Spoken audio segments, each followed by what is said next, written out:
Assalamualaikum warahmatullahi wabarakatuh. Perkenalkan, nama saya Nurfera Della Hulopi, NIM 9214210079. Saya dari kelas akuntansi C, semester 1. Di sini saya akan menjelaskan tentang cara mencari regresi linier berganda menggunakan Microsoft Excel. Langsung saja, di sini sudah ada datanya terdiri dari 15 perusahaan sama output dari 15 perusahaan itu tenaga kerja dan modal dari ke-15 perusahaan. Kita langsung ke menu data, pilih data analisis, pilih regression, lalu ini kita input range-nya, kita input yang bagian outputnya, kemudian oke. Lalu untuk X range-nya ini kita input yang ini, kita input yang ini, lalu yang X range-nya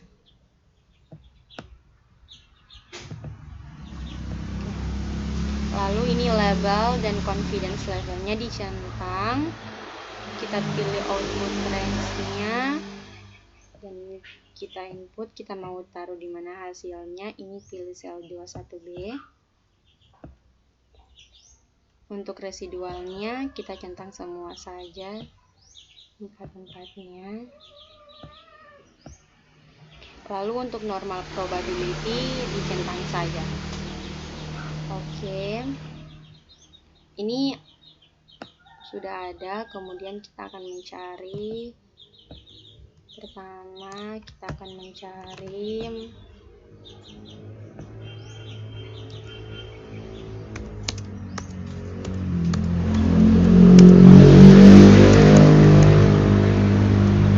magnitude, kemudian yang kedua kita akan mencari OGF, ketiga kita mencari T,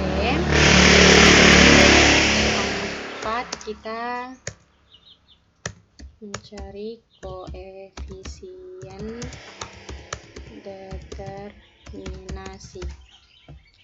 Oke, langsung saja. Yang pertama, size and magnitude, kita lihat di sini koefisien dari tenaga kerja dan modal, keduanya sama-sama mendapatkan hasil yang positif. Tenaga kerja 0,403, modal 0,185. Jadi secara teori tenaga kerja ini kalau misal positif, artinya jika tenaga kerja ditingkatkan, maka output juga akan meningkat. Kemudian yang kedua, modal juga sama mendapatkan hasil yang positif. Jadi bisa dikatakan secara teori, jika modal ditingkatkan, maka output juga akan meningkat. Kita langsung ke yang ke nomor 2, yaitu UJF. Untuk UJF-nya yang ini, langsung ini FGF-nya.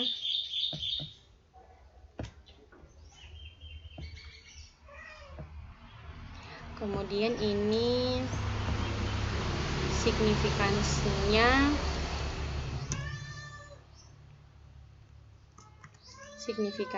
ini ada 3,8. Ini jadi kayak 10 pangkat yang min 07 ini jadi kayak 10 pangkat min 7. Jadi sama saja 0,003886 dan seterusnya.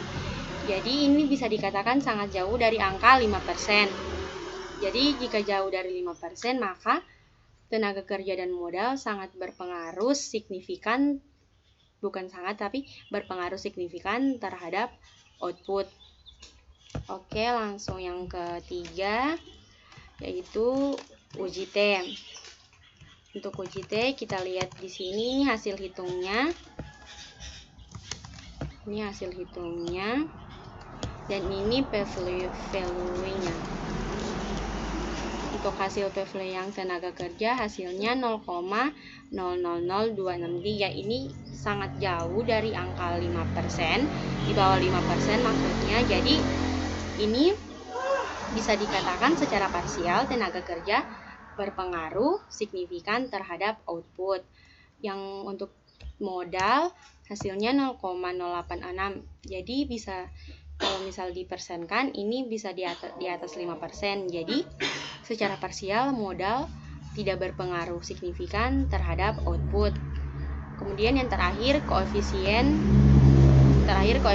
determinasi. Untuk koefisien determinasi ini ada R² dan adjust R².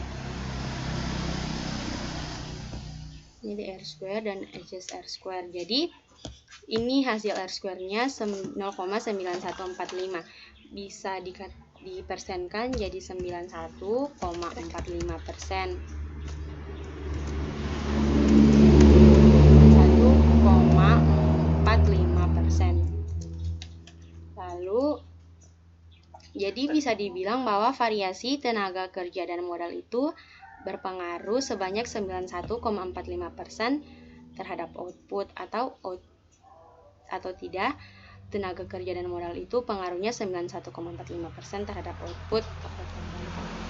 Lalu sisanya 8,55% itu variasi output itu dipengaruhi oleh variabel lainnya.